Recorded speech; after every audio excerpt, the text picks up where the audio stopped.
What's up guys, revenge of Pahalgam operation Mahadev conducted in Kashmir. तो प्रशांत Dhawan sir की video है, पूरी वीडियो देखेंगे, डिटेल में समझेंगे हर एक चीज़। और चैनल पर नहीं तो प्लीज़ सब्सक्राइब, वीडियो को कर दे लाइक। 1 2 3 गो। नमस्कार, वेलकम टू करियर 247। मैं हूं प्रशांत धवन। नाउ रिसेंटली आपने ऑपरेशन महादेव के बारे में सुना होगा।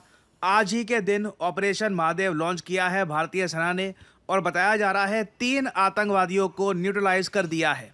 नाउ जो ये 3 आतंकवादी मारे गए हैं, ऐसा नहीं है कि तीनों के तीनों ये पहलगाम मैसेकर करने वाले आतंकवादी थे, मगर जो मास्टरमाइंड था पहलगाम आतंकवादी हमले का, वो बताया जा रहा है इस अटैक में मारा गया है। यहाँ पे आप देख पाओगे Pahalgam attack mastermind, 2 others killed in encounter with security forces near Srinagar. कितनी अजीब बात है, देखिए श्रीनगर के आसपास का जो फॉरेस्ट एरिया है वहां पर ये छुपे हुए थे और इनको शूट डाउन कर दिया गया है। सबसे बड़ा नाम जो यहाँ पर मारा गया है, ये बात काफी हद तक कंफर्म्ड है, लश्कर तैयबा का कमांडर सुलेमान शाह, जो इससे पहले पाकिस्तान आर्मी के लिए भी काम कर चुका है। इसको न्यूट्रलाइज कर दिया गया है। इसके ऊपर 20 लाख रुपए का इनाम था। ये नाम 22 अप्रैल को हुए 22 अप्रैल 2025 में हुए पहलगाम आतंकवादी हमले के बाद रखा गया था। India has taken revenge of Pahalgam massacre. और अभी भी मैं आपको बता दूं, ऑपरेशन महादेव कंक्लूड नहीं हुआ है। इंटेलिजेंस इनपुट मिली है हमारी सिक्योरिटी फोर्सेस को, उसके बेसिस पर ये ऑपरेशन चला है। यहाँ पे आप देख पाओगे इंडियन आर्मी के जो ऑफिशियल हैंडल है वहां से ट्वीट आई है, 3 आतंकवादियों को न्यूट्रलाइज कर दिया गया है और अभी भी ये ऑपरेशन जारी है। क्वाइट पॉसिबली हो सकता है कि आज या फिर कल तक में ये ऑपरेशन आगे और चलेगा और कई और आतंकवादी न्यूट्रलाइज किए जाएं। और सबसे बड़ी बात वैसे यहाँ पर यह है कि सुलेमान जो मारा गया ना, यहाँ पर ये इसकी फोटो है, ये यहाँ पे है हाशिम मूसा उर्फ सुलेमान। इधर आप देख पाओगे wanted bye Jammu Kashmir police, ये इसका वांटेड पोस्टर है। 20 लाख रुपए का इनाम यहाँ पे आपको दिख जाएगा। ये पाकिस्तान आर्मी का एक इलीट कमांडो था। यहाँ पे आप देख पाओगे Pahalgam mastermind Suleman Shah was ex commando of Pakistan army's elite unit. ये काफी बार पाकिस्तान आर्मी में देखा जाता है, जो इनके एलीट कमांडो होते हैं उनका अच्छे से ब्रेन वॉश करके, रिलीजन के नाम पे और चीजों के नाम पे बुरी तरीके से उनका ब्रेन वॉश करके काफी बार इंडिया में भेज दिया जाता है लश्कर तैयबा के जो वेरियस आउटफिट्स हैं उनको रन करने के लिए। फॉर एग्जाम्पल सुलेमान शाह ये काफी हद तक TRF को लीड करता था। TRF के बारे में मैंने रिसेंटली वीडियो बनाई थी, द रेजिस्टेंस फ्रंट। भारत के बहुत सारे डिप्लोमेटिक प्रयास के बाद finally United states of America ने TRF को एक आतंकवादी संगठन डिक्लेयर किया था। ये एक बड़ी डिप्लोमेटिक जीत थी भारत के लिए। और अब हम देख रहे हैं कि TRF लश्कर तैयबा, अगेन देखो पता है क्या प्रॉब्लम यहाँ पर यही है, ये बोलकर भी अजीब लगता है कि जी TRF अलग है, लश्कर तैयबा अलग है। इन लोगों ने ग्रुप्स ऐसे ही बना रखे हैं, बाकी काम सारे एक जैसे ही है। ठीक है, ये बस TRF एक मॉडर्न सा नाम थोड़ा सा इन लोगों ने बना दिया है ताकि जो यूथ है उसको मैनिपुलेट करने में आसानी हो। और लश्कर तैयबा का नाम भी काफी खराब हो रखा है, तो वहां से भी बचने में इन लोगों को आसानी हो।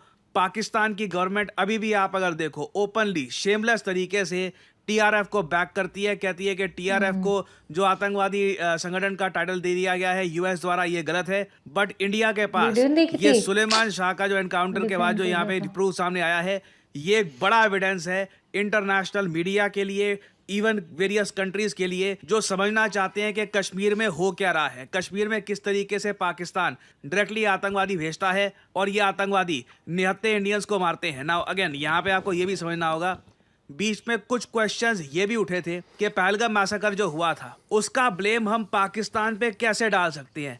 सुलेमान शाह की डेथ ये बात क्लियरली हमको बता देती है कि पाकिस्तान किस हद तक इस अटैक के पीछे इन्वॉल्व था और ऑपरेशन सिंदूर क्यों इतना ज़्यादा ज़रूरी है। जी हाँ, मैं ये नहीं कह रहा ज़रूरी था, मैं यहाँ पर कह रहा हूँ ज़रूरी है, क्योंकि रिसेंटली भारत के CDS ने फिर से ये बात रिपीट करी है, ऑपरेशन सिंदूर अभी खत्म नहीं हुआ है। इधर यहाँ पे आप लोग देख पाओगे आर्टिकल, ऑपरेशन सिंदूर अभी भी ऑनगोइंग है।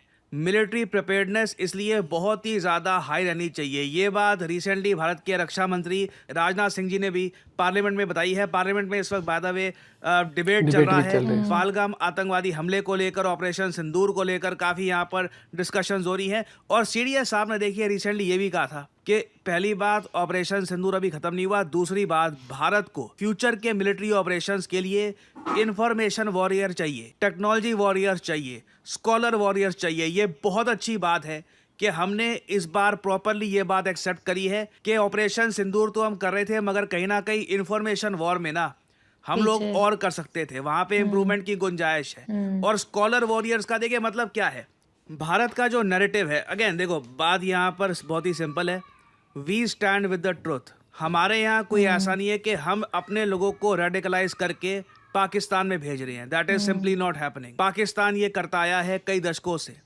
पाकिस्तान में ओसामा बिन लादेन छुपा हुआ था, कई आतंकवादी आज भी यहाँ पर छुपे हुए हैं। It is an epicentre of terrorism. और खुले घूमते हैं ये वहाँ पे, बात कैंप भी इंटरनेशनल चलते हैं। मीडिया के सामने लेकर जाना, उनको समझाना कि इशू क्या है, क्यों ऑपरेशन सिंदूर लॉन्च किया गया था, यहाँ पर जो मेन कंसर्न है ये क्या होना चाहिए, हमें क्यों डिस्ट्रैक्ट नहीं होना चाहिए छोटी चीज़ों को लेकर कि जी कितने मिसाइल कहाँ पर लगे, क्या हुआ। मेन जो यहाँ पर इशू है कि एक थियोक्रेटिक स्टेट है जिसने एक टेररिज्म वॉर स्टार्ट कर रखी है इंडिया के अगेंस्ट, उसे एक्सपोज करना होगा। तो उसके लिए हमें स्कॉलर वॉरियर्स चाहिए होंगे जो इंटरनेशनल मीडिया के सामने भारत का नैरेटिव रखें।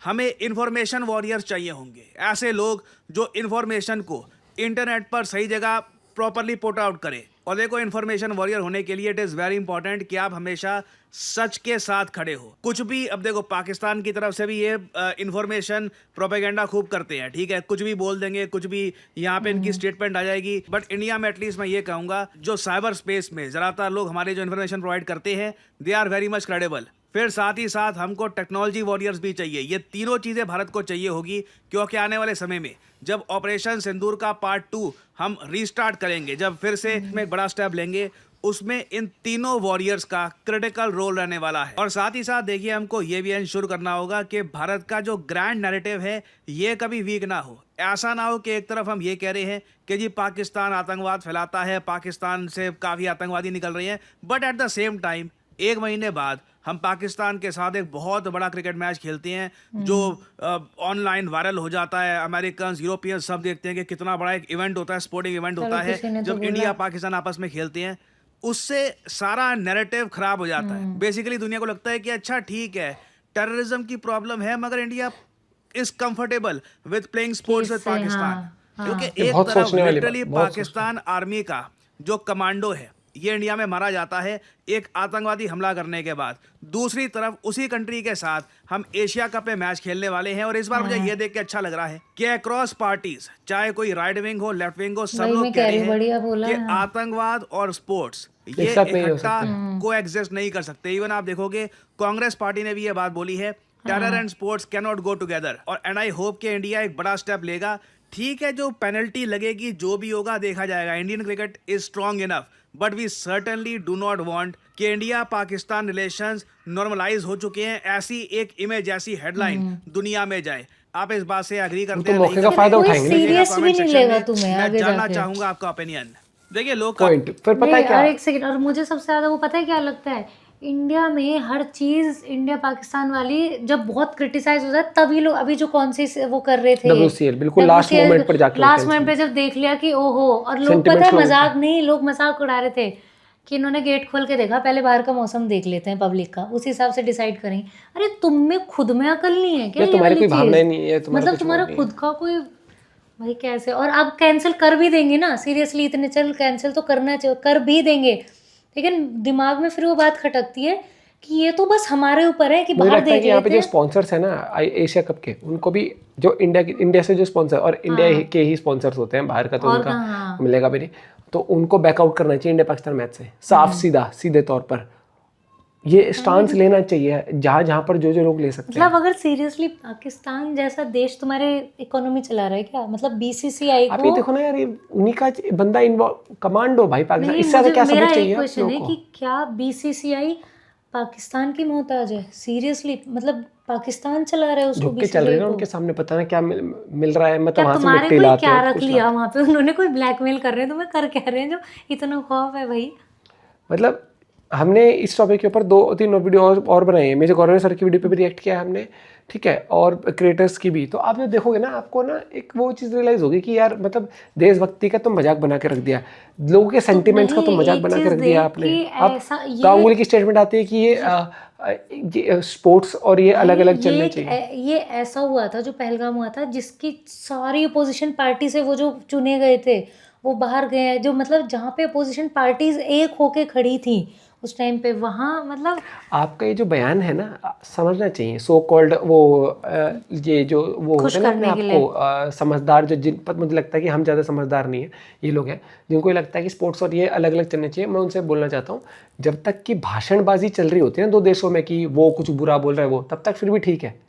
देखो जब आपके आम रिचेस्ट वर्ल्ड सिविलियंस होने पर का या एक थर्ड एथिक होती है, वॉर की भी फोर्थ एथिक होती है। लार्जेस्ट इकोनॉमी होने का फायदा तब है जब आप मत को लगे कि हाँ आप खुद ही ऐसे लल्लू पच्चो वाले वो कर रहे हो तो कोई वॉर वो नहीं, आप वॉर नंबर 1 भी बड़े पहुंच से बड़े जाओगे, वॉर फर्क नहीं होते हैं पड़ता। लेकिन उसकी भी एक एथिक्स ये रखी जाती है कि हम कोशिश करेंगे सिविलियंस को किसी को भी नुकसान ना हो।